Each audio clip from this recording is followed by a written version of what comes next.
अस्सलाम वालेकुम एवरीवन। मेरा नाम है नूर एसएम। आज का वीडियो बहुत बहुत ज़्यादा इम्पॉर्टेंट है बिकॉज़ आज के वीडियो में मैं आपका सबसे बड़ा डाउट क्लियर करने वाली हूँ। जो लोग मुझे कमेंट कर के कहते हैं कि नूर सिस्टर, कुरान पाक की ये सूरह जलाली है, कुरान पाक की ये आयत जलाली है। तो मैं आपको बताती हूँ कि जलाली क्या होता है और कोई भी कुरान पाक की सूरह जो है उसका नेगेटिव इम्पैक्ट कब पड़ता है। सारे डाउट आज की वीडियो में मैं क्लियर करूँगी, इसलिए वीडियो को एंड तक देखना क्योंकि ऐसे इन्फॉर्मेटिव वीडियोस आपको सिर्फ इसी चैनल पर मिलते हैं। तो जी शुरू करते हैं आज का वीडियो। तो देखें जी, सबसे पहले आप लोग ये चीज़ समझ लें कि जलाली क्या होता है। जलाली का मतलब होता है रुआब, हिकबत, ताकत। अल्लाह का वो जलाल जो बुराई को जलाकर राख कर दे। जब लोग कहते हैं कि ये सूरह जलाली है, इसका मतलब होता है ये सूरह रूहानी तौर पर इतनी स्ट्रॉन्ग है कि जिन्नात, शिर, शयातीन या कितनी भी दुनिया की घटिया तरीन जादू और शैतानी ताकत को तबाह और बर्बाद कर सकती है।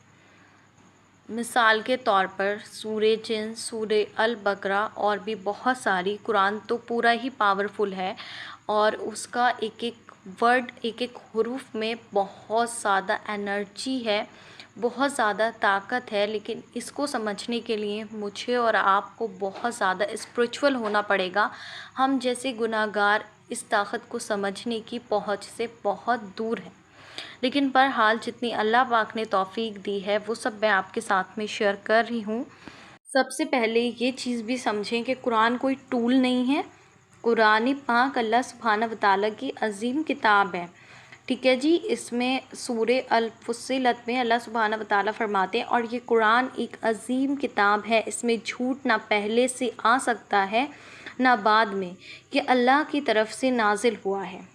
कुरान हर शख्स के लिए रहमत नहीं होती। आप सोचेंगे कि मैं ये बात क्यों बोल रही हूँ, तो देखें जी, अगर कोई इंसान कुरान को पढ़ता है सिर्फ दुनिया हासिल करने के लिए या किसी और दुनियावी चीज़ के लिए या किसी की शादी तुड़वाने के लिए या किसी से दुश्मनी निकालने के लिए, तो कुरान का नूर नहीं, उसको अल्लाह का अज़ाब मिलता है और उसी को कहते हैं कि अल्लाह का जलाल आ गया और उसको नुकसान हो गया।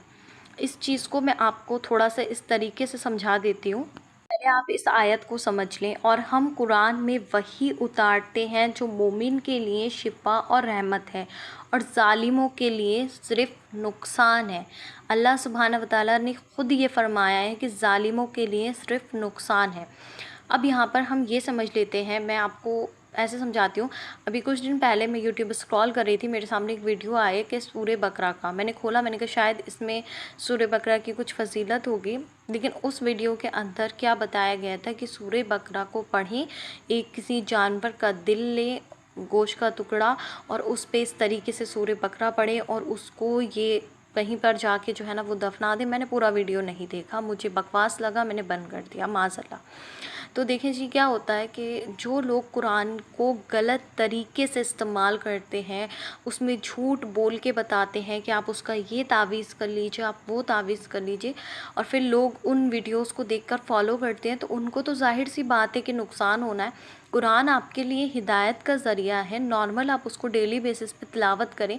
आपकी अगर कोई जायज़ नीयत है, लाइक शादी, लाइक औलाद, और भी बहुत सारी चीज़ें हैं जो इंसान को दुनियावी ख्वाहिशात होती हैं और जो जायज़ होती हैं, हलाल रिज़्क, तो उन सब के लिए आप जो है कुरान पाक की किसी भी सूरत की तिलावत कर सकते हैं, आपको कोई नुकसान नहीं होगा।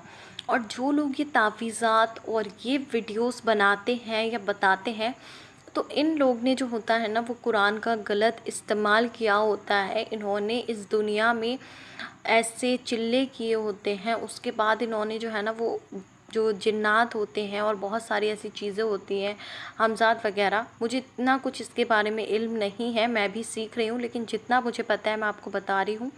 तो वो लोग इसको जो है ना वो कैद कर लेते हैं। जब तक ये उनसे काम करवाते हैं, ये काम करते हैं बुराइयों के सारे। लोगों को तबाह करना, किसी के बीच में दूरियां डलवाना, किसी के दिलों में नफ़रत डलवाना, और फिर एट द एंड इसका जो निकलता है वो ये निकलता है कि ये बुरी चीज़ें जो होती है ना वो उसी को मार देती हैं जिन्होंने इनको कैद किया होता है। तो जब कोई गलत इस्तेमाल कुरान का करेगा तो उसको नुकसान ज़रूर होगा। अब आप लोगों ने बहुत सारे लोग ऐसे देखे होंगे कि आप कहते हैं, मुझे कमेंट सेक्शन में भी लोग कहते हैं कि वो ये आयत पढ़ रहा था, वो ये चीज़ का विर्द कर रहा था, उसको नुकसान हुआ। तो देखो, अल्लाह सुब्हाना व तआला हर किसी के दिल का राज जानते हैं, ख्यालों की बात जानते हैं। आपको क्या पता कि उसकी नीयत क्या थी, उसकी इंटेंशन क्या थी। बहुत सारे कमेंट आते हैं कि आयत करीमा जला ली है, सूरह बकरा जला ली है, सूरह अल जिन जो है वो नहीं पढ़नी चाहिए। ऐसा कुछ भी नहीं है। कुरान पाक हिदायत के लिए और पढ़ने के लिए ही तो दिया गया है। कुरान पाक की हर सूरत को आप पढ़ सकते हैं अगर आपकी नीयत प्योर है, आपकी इंटेंशन सही है। और उसकी तिलावत तो हमें वैसे भी डेली बेसिस पे, चाहे 1 पेज पढ़ें चाहे 2 पेज पढ़ें, कुरान पाक को पढ़ना चाहिए। नुकसान किनको होता है? जो गलत इंटेंशन के साथ कुरान को पढ़ते हैं। या बहुत सारी गर्ल्स मैंने देखा है कि ऐसी होती हैं कि लड़के की इंगेजमेंट हुई हुई होती है, वो मैरिड होता है, फिर भी वो उससे शादी के लिए जो है ना वो सूरह यूसुफ या कुछ भी पढ़ रही होती हैं। तो ये चीज़ फिर उनके लिए जो है ना वो नुकसान देती है, फिर ये उनके लिए रहमत नहीं बनती है। वो ज़ालिमों को नुकसान जो अल्लाह पाक ने वादा किया, फिर अल्लाह पाक को गुस्सा आता है, क्योंकि अल्लाह पाक तो दिलों की राज जानते हैं, ख्यालों की बात जानते हैं।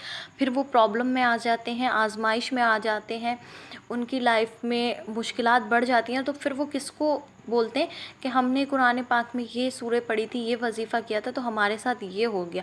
कुरान पाक रहमत है, ये कभी किसी के साथ गलत नहीं कर सकता। हम खुद ज़ालिम हैं, हम अपने साथ खुद गलत करते हैं और फिर ब्लेम करते हैं कुरान पाक को और अल्लाह सुब्हाना व तआला को, और यहीं से इंसान जो है ना उसका ईमान खो जाता है और अल्लाह सुब्हाना व तआला की मोहब्बत और जितनी इबादत उसने लाइफ में की होती है ना वो सब भी ज़ाया हो जाती है। माल का सारा दामोदार आपकी नीयत पर है।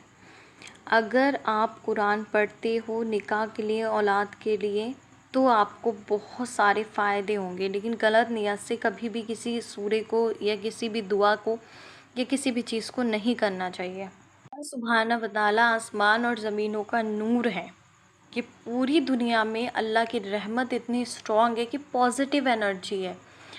अगर हम महसूस करें तो हर चीज़ में पॉजिटिव एनर्जी है।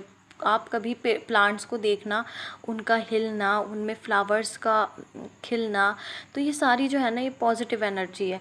लेकिन कुरान उनके लिए तो रहमत है जो इसको रहमत समझते हैं, अच्छी इंटेंशन के साथ में पढ़ते हैं। उनके लिए हर लफ्ज़, चाहे आयतल कुर्सी हुई, चाहे आयत करीमा हो, एक एक अल्फाज ना उसका वन वन वर्ड भी रहमत बन जाता है। हाँ, ये चीज़ होती है। जैसे मुझे एक सिस्टर ने कमेंट किया था कि हम अगर सूरह बकरा या कोई भी सूरह की तिलावत करते हैं तो उससे पहले आप थोड़ा सा सदका कर दें, तो अच्छी बात है। नहीं भी करते हैं तो कोई हर्ज नहीं है, अगर कुछ पैसा आप निकाल के रख दें या जो भी चीज़ किसी गरीब को देने के लिए और उसके मुकम्मल होने के बाद, तो ये एक नेकी है।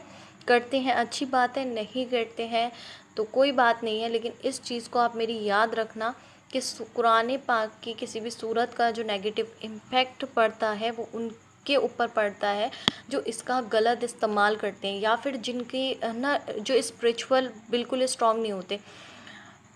फॉर एग्ज़ाम्पल, कोई सूरह बकरा की तिलावत कर रहा है लेकिन वो स्पिरिचुअल स्ट्रॉन्ग नहीं है, उसकी दिल में जो है वो बहुत ज़्यादा तकब्बुर भरा है, गुस्सा भरा है, उसने लेकिन अल्लाह पाक जो है ना वो गुस्से को भी माफ़ कर देते हैं।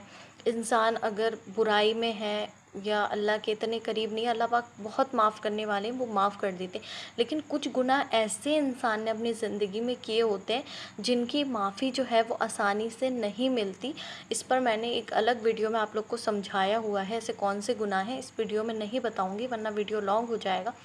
अगर किसी का उस इंसान ने हक मारा है या किसी को उस इंसान ने पूरी ज़िंदगी रुलाया है।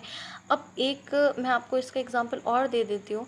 फॉर एग्ज़ाम्पल, आप जो हैं वो अल्लाह सुब्हाना व तआला से, कोई भी शख्स जो है कुरान पाक की तिलावत करके अपने लिए अच्छी दुआ मांग रहा है, लेकिन उसी की वजह से उसी वक्त पे कोई और इंसान जो है वो बहुत ज़्यादा रो रहा है या बहुत ज़्यादा तड़प रहा है और वो अल्लाह पाक से कह रहा है कि अल्लाह पाक इसने मेरे साथ ये चीज़ें की हैं, आपने मेरा इंसाफ़ करना है, आप बहुत बहुत ज़्यादा जानने वाले हैं, और इंसाफ करने वाले हैं, तो फिर वो इंसान की जो इबादत है या दुआएं हैं या कुरान पाक की तिलावत है, चाहे वो कितनी भी पावरफुल तिलावत कर ले, वो चीज़ें फिर वर्क नहीं करती हैं। तो इस चीज़ को अपने माइंड सेट में बिठा लें। बाकी कोई जो कुरान पाक की सूरह है ना, वो जलाली नहीं होती। इस तरह की बेवकूफ़ियाँ नहीं किया करें। कमेंट में अब मैंने आपका डाउट उम्मीद करती हूँ कि क्लियर हो गया होगा। वीडियो पसंद आया हुआ ना हो करे तो कमेंट सेक्शन में अपना फीडबैक ज़रूर दिया करें, ताकि मैं और आपके डाउट्स क्लियर करती रहूँ और बेहतर वीडियो लाने की कोशिश करूँ।